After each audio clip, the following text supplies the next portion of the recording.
Hello, my name is Emmeline Bolter, and today I'm going to be giving you a presentation on the oral tradition.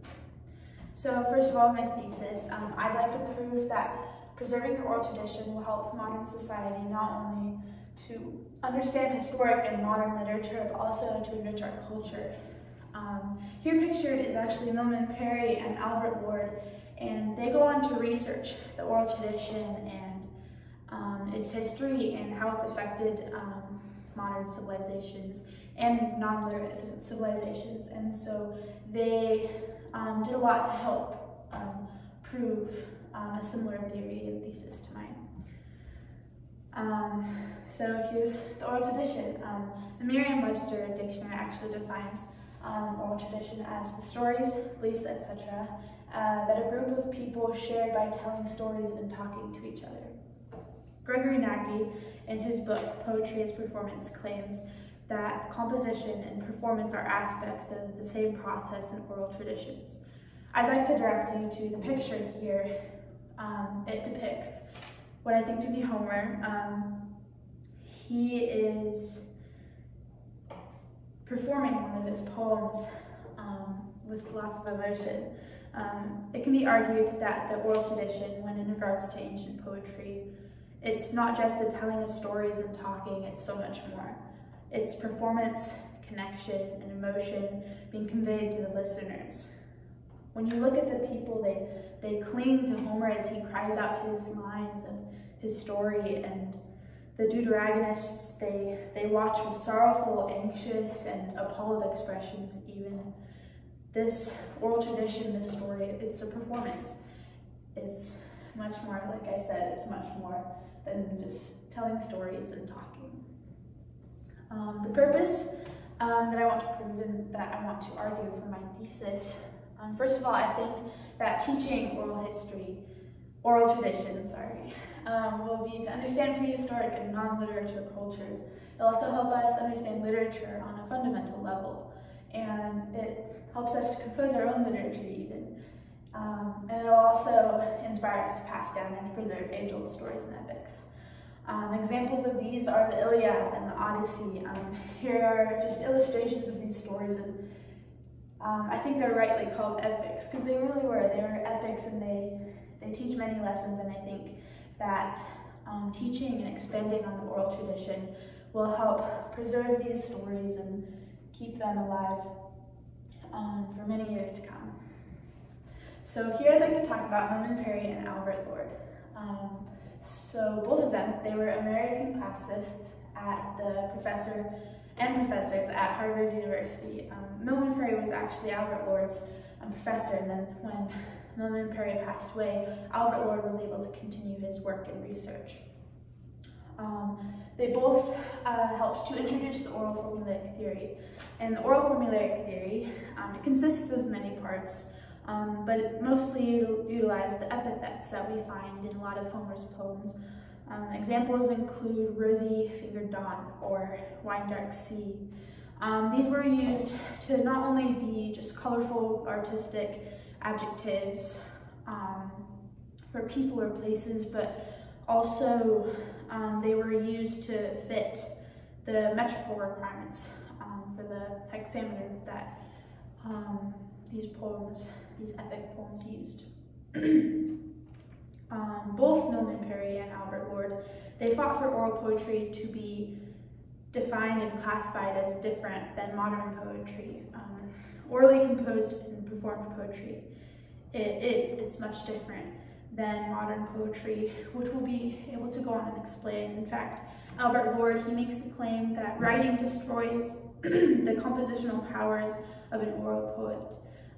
That's why it's so important for us to preserve and teach the oral tradition, because without it we would lose all these precious and wonderful arts and literature that have been provided to us, like the Iliad and the Odyssey, and many other epics out there.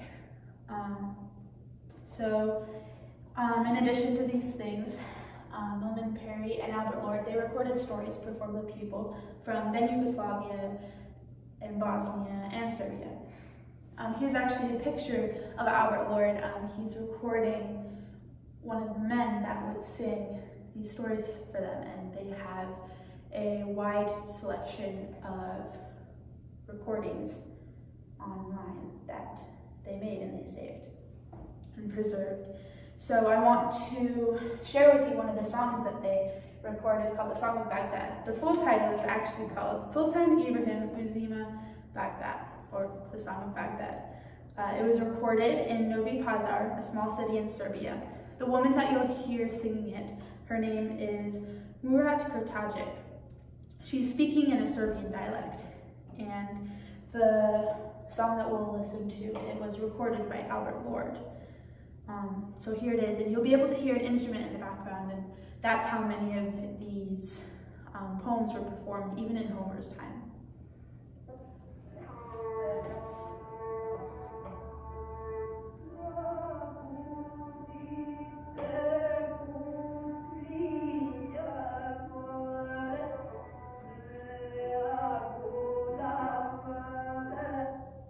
So that's just a little snippet of it.